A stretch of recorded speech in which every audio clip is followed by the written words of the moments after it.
Hi, everybody. We're going to get started because it's 2 o'clock. Just a couple of housekeeping details. Please do ask questions in the questions box. We look forward to your questions and we will answer them at the end. And if we don't have time to answer them all at the end, we will send out a separate email with the answers. If you'd like to tweet about the webinar, please do so at AHA Media Group. You will receive access to a recording of this webinar as well as a PDF of the slides. And if there are topics that you would like for us to cover in the future, please feel free to email us so that we can do so. So I want to introduce myself. My name is Ahava Leibtag. I'm the president of AHA Media Group. We are a content marketing consultancy focused in the healthcare space. We write custom content, copy, and create content strategies for those of you in the healthcare space. And before I begin, I just first of all want to thank you for taking the time to join me today to talk about how you want to shift your content strategy to your return to market strategy, but also just to say how touched and privileged I feel to be part of such a supportive community. We're all going through so much personally, professionally, so engaged in our work right now, and it just feels so good to be a part of a community that's sharing and learning together. It really makes me feel so good, and I hope it helps you get through your day as well. So let's talk about what the American public is facing right now. So this was the CDC's guidance on how to create a face covering or mask so that when you would go out, especially in areas of significant community-based transmission, you would be able to have a mask. A day later, the World Health Organization came out and said, there's no need for healthy people to wear face masks, even though the CDC says that you do. Then there were more news reports. You can wear a face mask, but don't think it's really actually going to do anything for you. And then another news report that said, well, some people say you should, some people say you shouldn't, and here's why everyone is conflicted about it. What about social distancing? So social distancing, or actually really physical distancing, means standing 6 feet apart. And then this is going to tell you exactly what that looks like. But then there's a question, is 6 feet indeed enough space to create social distancing? But now we find out, well, for 6 feet apart, that works for droplets, but it's not going to work for the aerosolized version of the virus if it gets out in tiny droplets. And then an MIT researcher says that actually these droplets can travel up to 27 feet. Okay, masks, social distancing. Now let's get to kids, because obviously everyone is thinking about that population as well. So pediatrician says that 80% of kids likely have coronavirus, but they're asymptomatic, so it doesn't really matter. Except that maybe we're actually not counting the number of children with coronavirus appropriately. And if they are asymptomatic, are they just little walking virus bombs who don't actually get sick, but could infect other people? And then they do get it, but they don't get as sick as everybody else who might get it. So as we can imagine, this is incredibly confusing. And this writer from The Atlantic writes, if you're confused about what to do right now, you're not alone. Even these experts occasionally disagreed on the answers to my questions. So much is the confusion that when Pew did a review of this information and did a survey on how people are feeling, 71% of Americans said that they needed to take breaks from COVID-19 news, as opposed to the 28% who said that they want to stay tuned in. But if you look at what I find the most interesting number, it's at the bottom of the article, and this is where the irony comes in. Americans are about evenly split between those who say they find it easy to determine what is true and not true about the outbreak, and those who find it difficult to do so. So basically, 50% of the population is confused, and 50% of the population says they're not confused.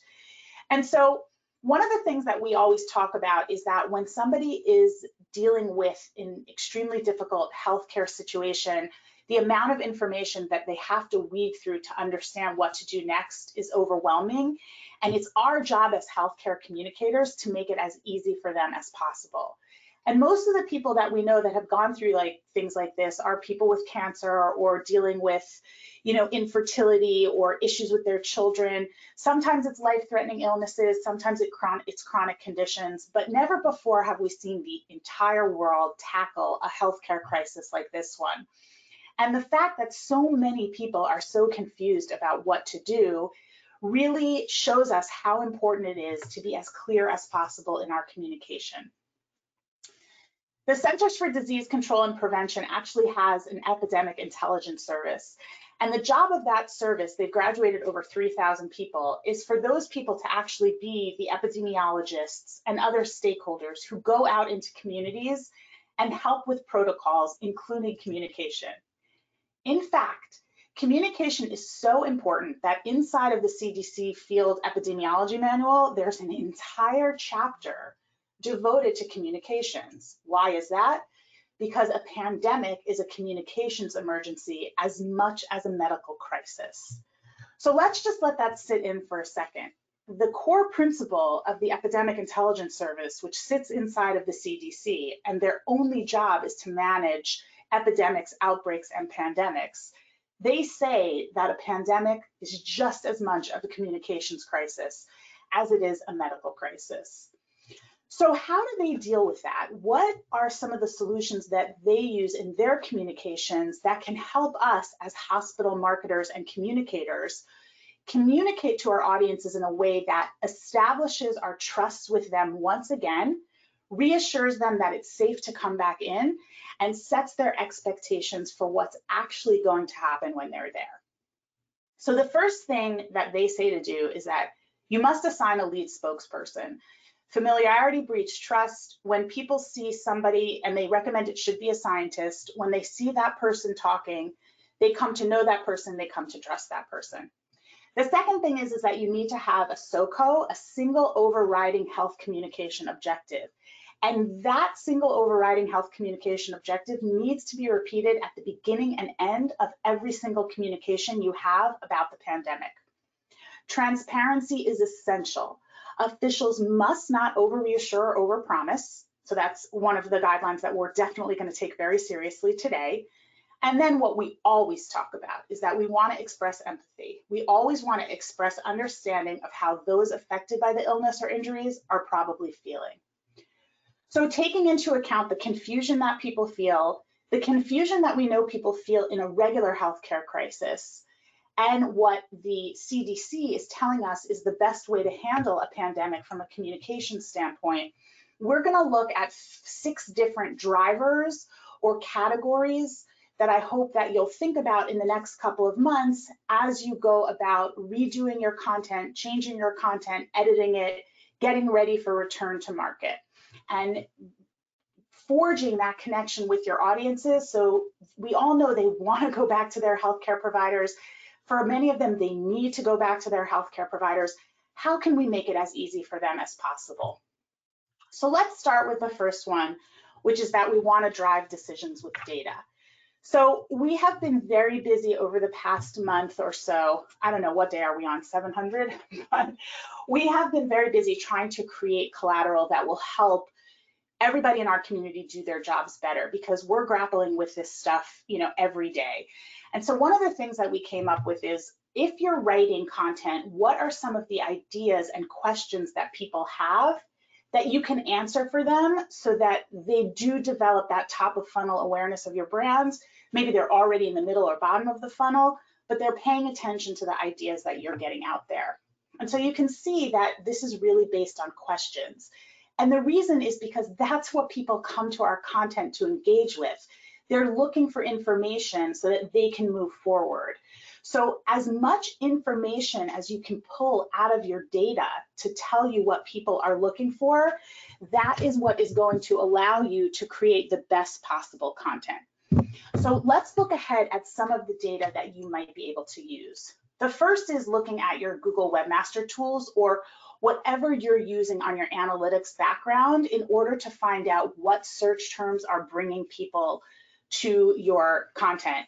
Carrie Lykin told me, she's from Yext, that if you use Yext, you can actually use your Yext data to inform the questions and answers that people are asking. So that's huge about how much you can get out of looking at what people are actually looking for when they end up engaging with your content. Google Trends is a really great place to look at what search terms are being looked at, what the data shows over time. You can see here what happened with coronavirus in terms of its spiking. I was looking in the state of Maryland, that's where I live. That can be a very valuable data tool for you. Looking at just search in general. So little laugh here. I searched for how do I keep my sanity during coronavirus. I'm trying so hard. And you can see a lot of the articles that were returned. They were helpful for me to look at to see what other people were writing about on that particular topic. I noticed though that people also ask, Google just gives you the same common questions that they give you for all of the COVID-19 alerts. I'm not sure if they haven't parsed their data yet or if they're just looking to give people general information, but I couldn't find that people also ask when I queried a few search terms. So I think that it's a good idea to look at what people are writing about when you put in a certain topic, but you may not get that drill down that you're used to getting on other topics. And then don't forget to click news, whatever search engine you use. The news will tell you what's going on right now about that particular topic, and it may give you insight into what other people are writing about and where they're writing about it. So I just want to tell a funny story that Carrie from Yext shared with me. So she was looking at one of her clients' data about what people were asking, because again, if we know what people are asking, we can answer those questions and develop content that they really want. And she said that for one of her clients, they were getting queries about, can I get corona from my dog or cat? And she said to me, you know, it sounds so silly. And the first two times I saw it, I was like, okay, but then there were 16 or 17 queries about this pet issue. That's a piece of content that this client now needs to address, because if people are looking for that information and you provide it to them, that's where you start to build that trust that we're all looking to build as we move through this process. I want to say thank you to the Doximity team for sharing with me the top 10 read articles in the last month. When we're thinking about our consumer audiences, they're really important, but they obviously need to know different things than our physician audiences need to know. And you can see by looking at the top 10 read articles from Doximity, the first one is what you would expect. It's filled with jargon. It's obviously about treating people who are hospitalized. But if you continue to read down the list, you'll see that a lot of these are sort of human interest stories. And it just shows us that doctors are just as hungry for experiential content as anyone else. They also want to hear from the front lines what people are dealing with, and they want to involve themselves in content from their colleagues that gives a frontline picture of what's happening. I think the other thing to notice is the engagement data. So there's been a 60% increase since the crisis started of physicians interacting with the newsfeed.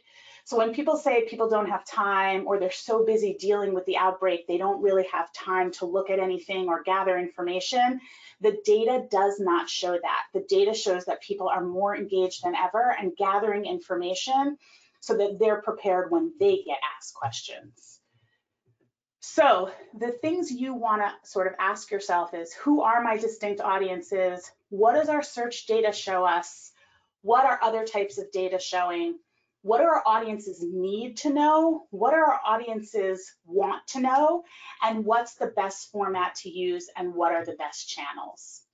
I just want to say one thing about data that I always like to say when I talk about data, which is that data is a combination of, when you're making a decision, data is really a combination of politics and common sense. So if somebody comes back and says, I don't want us to write about whether or not your pet can give you coronavirus, even though your data shows that, and it's a strong argument because the data does show that, if someone in a leadership position is arguing that they don't want that to be a part of your content strategy, I don't think that's a sword to fall on. So I think your data should direct you and it should give you clarity, but it also shouldn't obscure these other elements that are going on within your organization right now.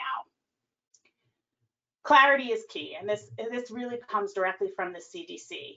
I just want to talk about plain language. Everybody who knows me knows it's like my drum. Plain language is not dumbing down your content or eliminating your jargon. Plain language is, can people find what they need, understand the information, and use it to move forward? Basically, everything we want people to do when they come in contact with our content. So you can see Sharp did an excellent example of this. They have their visitor policy here. They've primed people with the questions that they're going to have about visiting the hospital or their different locations. You can go through, and using these anchor links on top, you can find the information that you're looking for. And the information is written in clear English so people can find their way. I love what MIT Medical did here. I have to say, I think a lot of times people think of plain language and they think of very simple articles.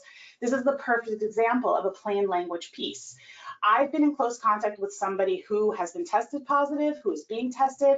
It's a whole decision tree. Then I decide what I need to do next. Great example of being as clear as possible with our audiences about what to do next. We need to bring people back, not just for elective surgeries, but also for emergencies. We know that unfortunately people are not going to the emergency rooms for things like stroke and heart attack, and we need to see them back in our facilities to save their lives. So it's very clear, Piedmont says, these are the things you need to come back for. It's quick, you read it very fast, the bullets stand out to you more than anything, and you know when you need to go back. NYP does a really nice job. They have a chatbot at the bottom of their website. It's an intelligent agent. When you click on it, it opens up and asks you, it gives you the ability to search for information or to actually look at pre-organized information, and it sends you to where you need to go. So we did create this plain language cheat sheet. Haley is going to be putting these into the chat so that you'll be able to pull down these downloads, and also in the email that you'll receive, you will receive a link to all of them.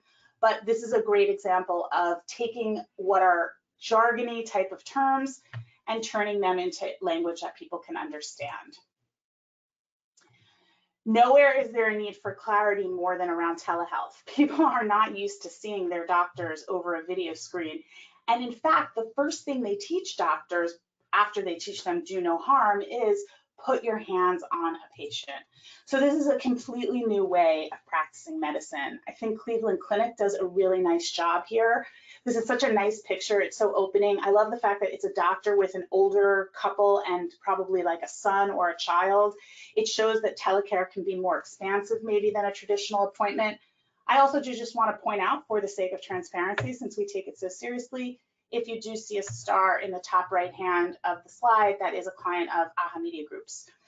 Really great job here on what they're doing with telehealth. As you continue down on this page, you see that they allow you to start with a virtual visit. The graphic immediately tells you what that is going to be. And then in very clear language, they explain what this telehealth is, what you need to do. They have a very short video, 30 seconds here, that explains it.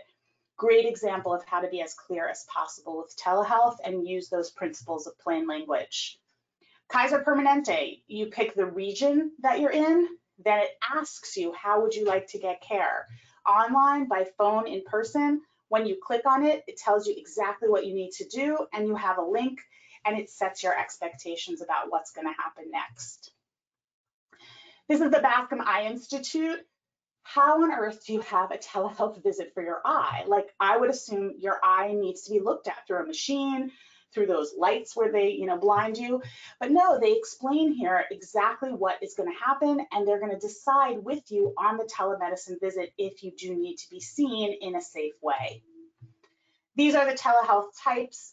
As we become used to using this technology more and more, I think marketers are really going to have to learn sort of these terms to understand the differences between them. There's a difference between telehealth versus how you do remote patient monitoring and so on.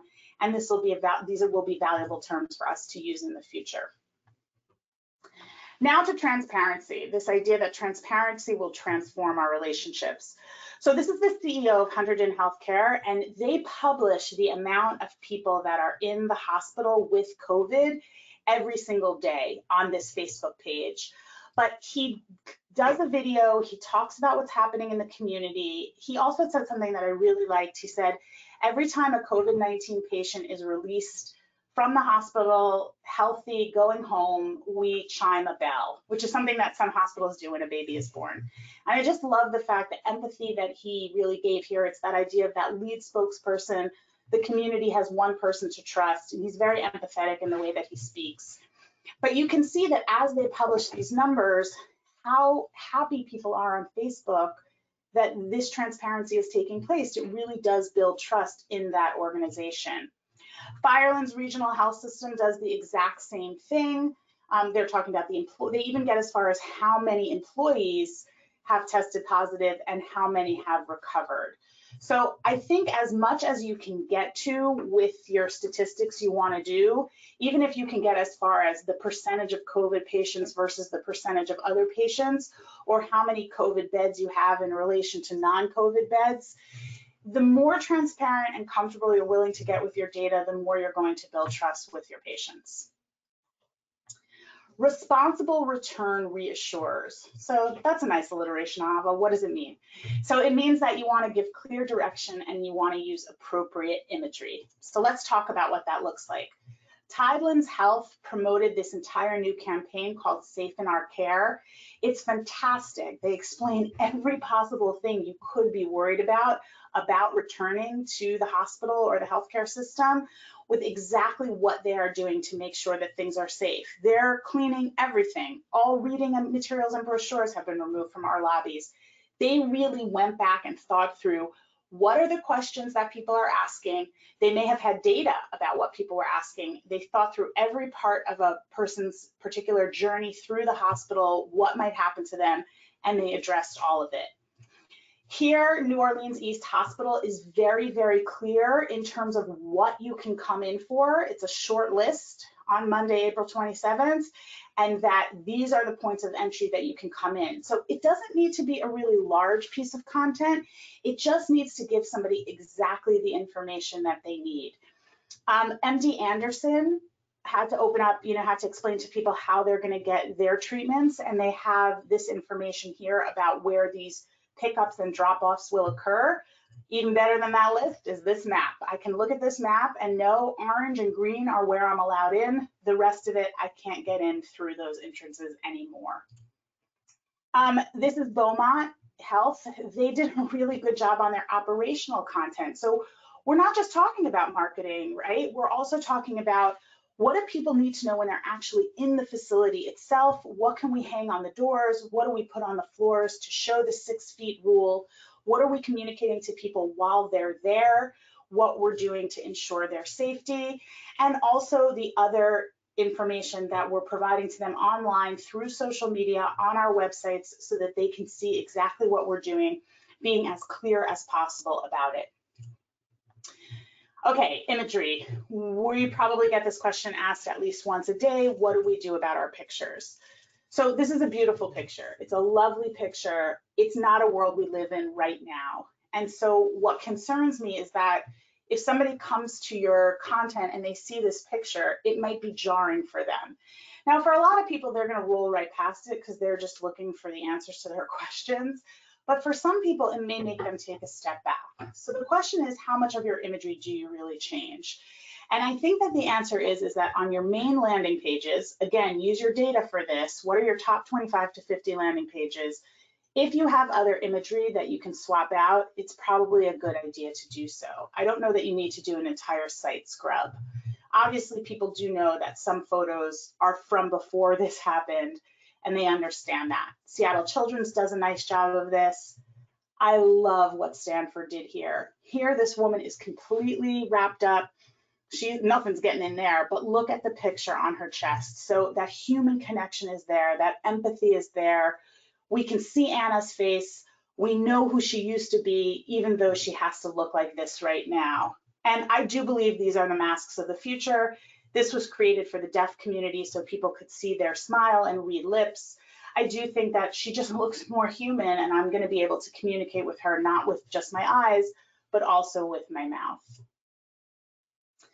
I want to talk about how your point of view matters. So I know a lot of people are talking about, well, we're being asked basic questions like, what is COVID-19? We can just grab content from somewhere. We don't necessarily need to shape it, but you want to make it about you and your brand in order to create that relationship and keep it going. So this is Adventist Health. They're out on the West Coast, and they are a religious organization based in the Adventist religion, and their blog shows that, mind, body, spirit. they divide their content based on these 3 different principles of their religion. And I think showing your point of view right now is going to help further that relationship. This is from Children's Hospital of Colorado. You can go watch this video, it's adorable. It's a doctor explaining to a little boy named Webb why they don't yet have a cure for the coronavirus. And it's so adorable, and it just showcases the kind of doctors that they have at Children's Hospital of Colorado and why they build these excellent relationships with these kids. If I had a toddler, I would download this book because I love it so much. It's called The ABCs of COVID. It was done by the McLean Children's Hospital at Baylor Scott and White. Absolutely adorable, goes through all the different parts of coronavirus through the alphabet. And it's a really cute thing, I think, to print out and read with your kids as it is age appropriate for smaller children. Now I want to talk about the last thing, and that's recognize and celebrate. And I just sort of want to pause here and say that we are, I can't wrap my head around it. I don't know if you can, but we're in a really terrible, tragic time. And all jokes aside, this is just horrible what's happened. And it's so hard to try to find those bright moments. But I think as human beings, that's our quality. You know, we sort of look and say, okay, where is this silver lining? How can we try to find what's good here? And I think that the healthcare community has really embraced that aspect of trying to recognize and celebrate what has come out of here that is good. And the first thing is that there's tremendous gratitude directed toward our community. People understand how important healthcare workers are, not just doctors anymore, but all the way down the line, which I think is incredibly important for us. Because for years, we've been trying to recognize all healthcare practitioners, custodial staff, all the people that make it happen. And now people really understand why those people are so critical. So I do think it's important for us to recognize and celebrate in ways that are extremely appropriate. So here, Dana-Farber did a great job of who's the hero behind the mask. And when you add this stuff in, the hero appears on their social media channels and they post about who those people are. UMass Memorial Healthcare also did a phenomenal job of creating a site and a place where people could talk about how grateful they are to the healthcare workers who have helped them or their families. I wanted to show you how Hospitals of Providence did it. These are very small paragraphs. They don't take forever to write, but they are just a really great way of showing we recognize and celebrate the healthcare workers who are on the front line. This is from Northside Hospital in Duluth. They took pictures of these chalk walls that people made for them. Just such a nice way to show that we really do recognize and celebrate people. I said on my last webinar about this that we have to look for opportunities to talk about what it is that we do that relate to COVID but aren't necessarily COVID specific. I think the New York health system does a really nice job here. This is a midwife, and they're talking about the International Day of the Midwife. And at the end of the day, that might not be the first thing people are thinking about, but we know that for women who are giving birth and families who are expecting babies, this is a very scary time. And so to recognize a healthcare professional who contributes to that, making sure the process goes as smoothly as possible in such a fraught time, I think is a really nice way to showcase your heroes.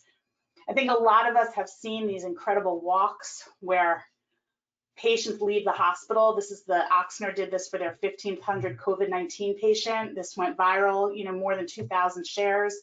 Just shows, we know that there's tragedy, but we also want to celebrate when there are the good parts. And then Mount Sinai does a really nice job of this as well, particularly in the middle of the epicenter of all of this, showing that there is good news and that there is good news to share.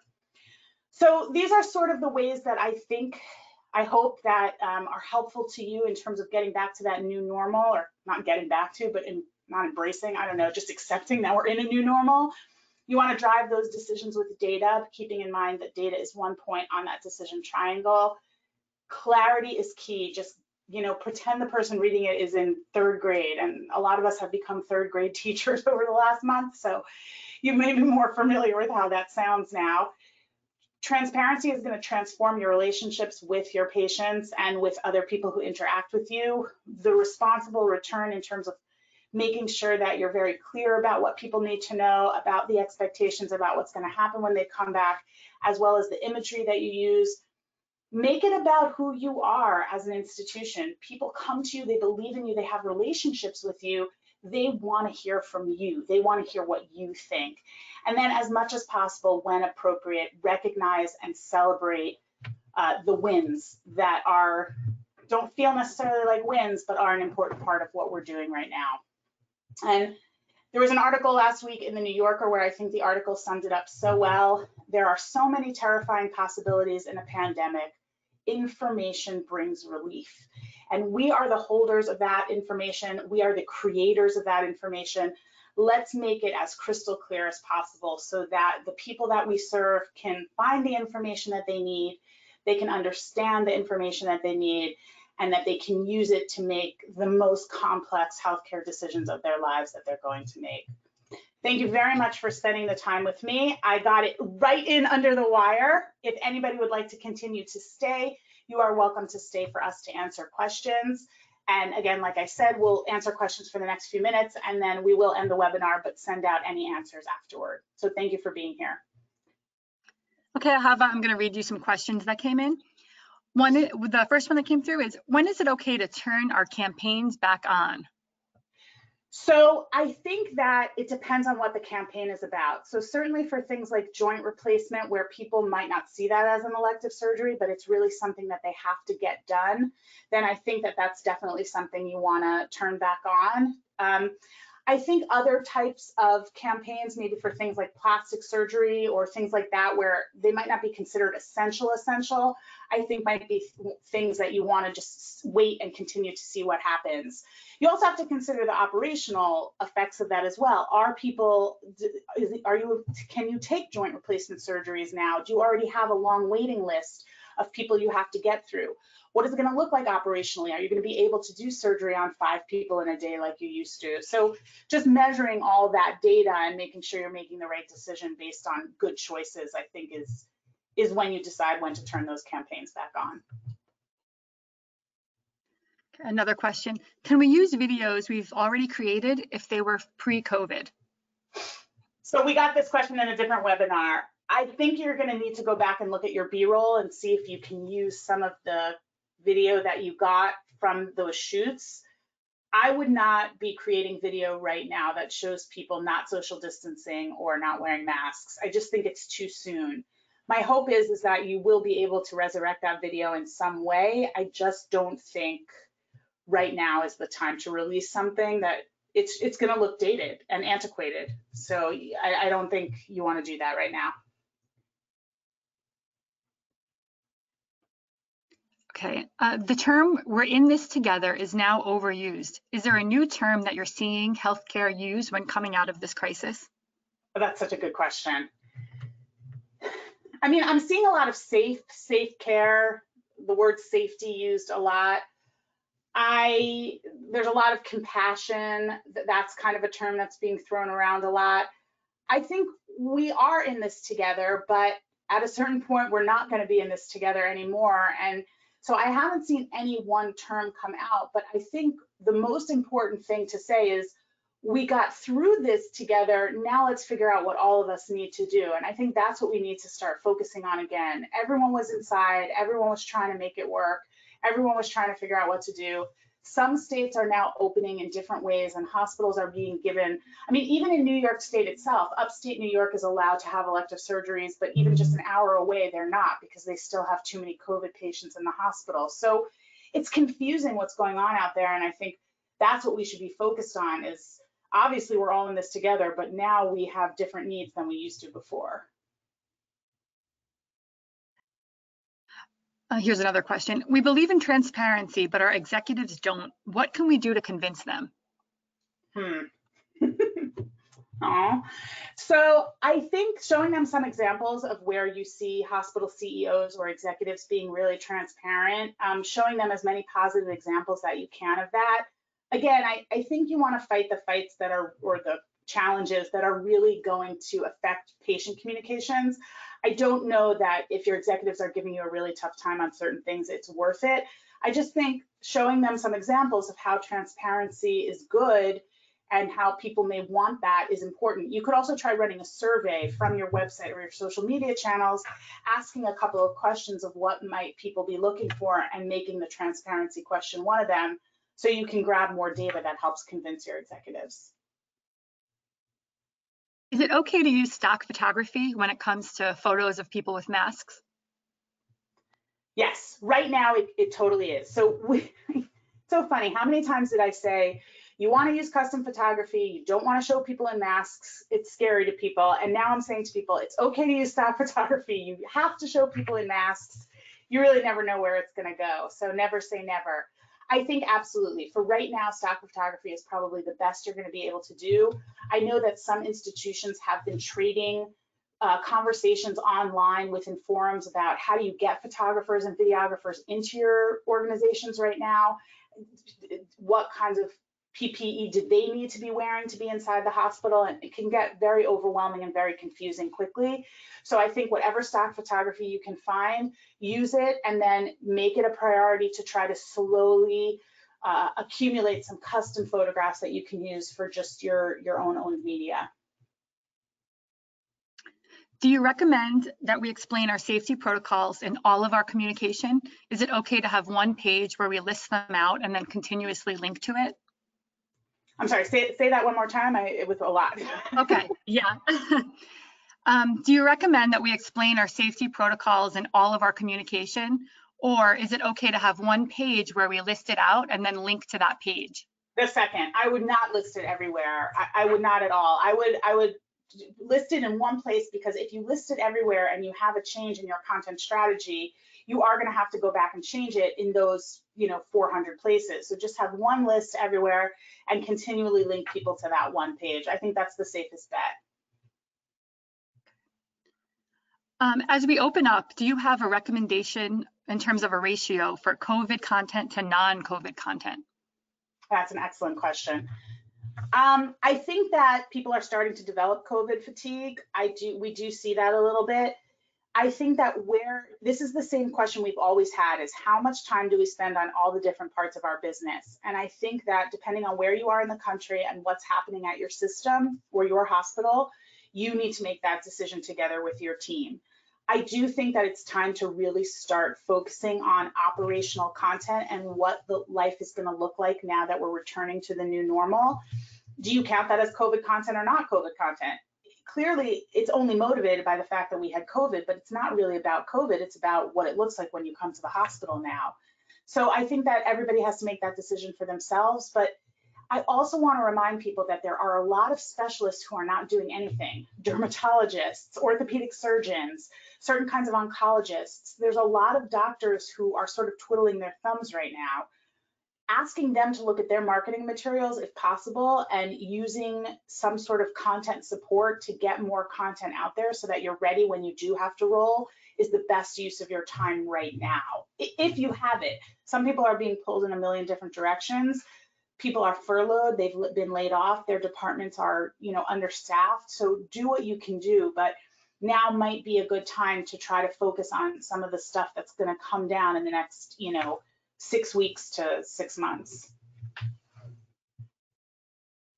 Another question is, I've heard some practices are facing lawsuits or the threat of consumer lawsuits due to content that has been posted. Do you have any strategies or guidelines for this? I always say that as soon as I hear the word lawsuit, I say talk to your attorney.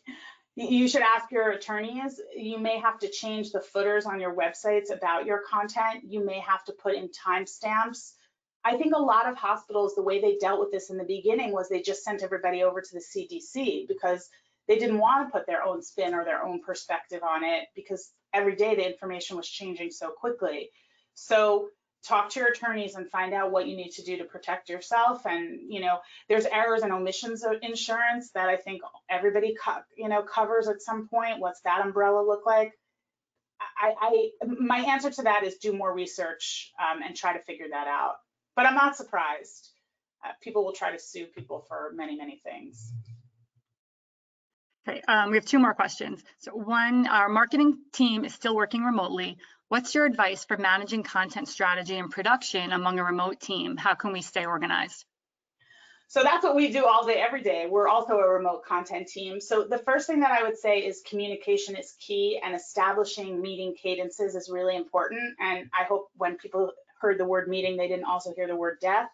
So meetings for us look like daily huddles, weekly project, jumping on Zoom if we need to talk about an issue.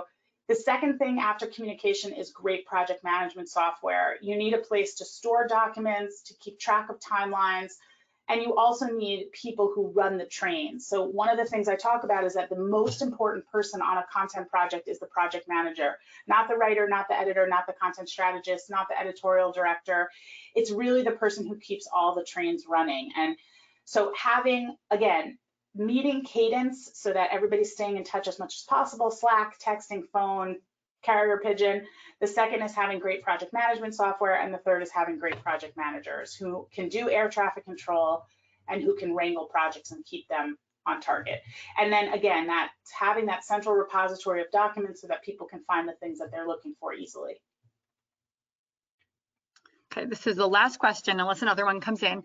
Our hospital's marketing budget has shifted dramatically. When it comes to content, where should we focus for the most return on our investment? That's an excellent question.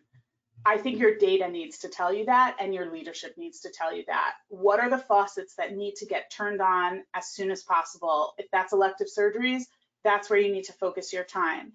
If people are coming to the hospital and there's massive confusion and there's long lines and people aren't socially distancing, then you need to look at your operational content and the content that has to do with, you know, staying safe and safe social distancing and things like that. So it's really about your business objectives, always coming back to those and making sure that you're covering those first, understanding those first before you decide where to spend your time on your content. Thank you so much, everybody, for being here. I really appreciate it. We will send out this recording, as we said before, as well as an email with the PDF of the slides. If there's anything that we can help you with, or if you want to discuss any of these topics further, you can see my contact information here. I'm always available to discuss these issues. And again, if you have ideas for future webinars, please let us know. Thank you so much.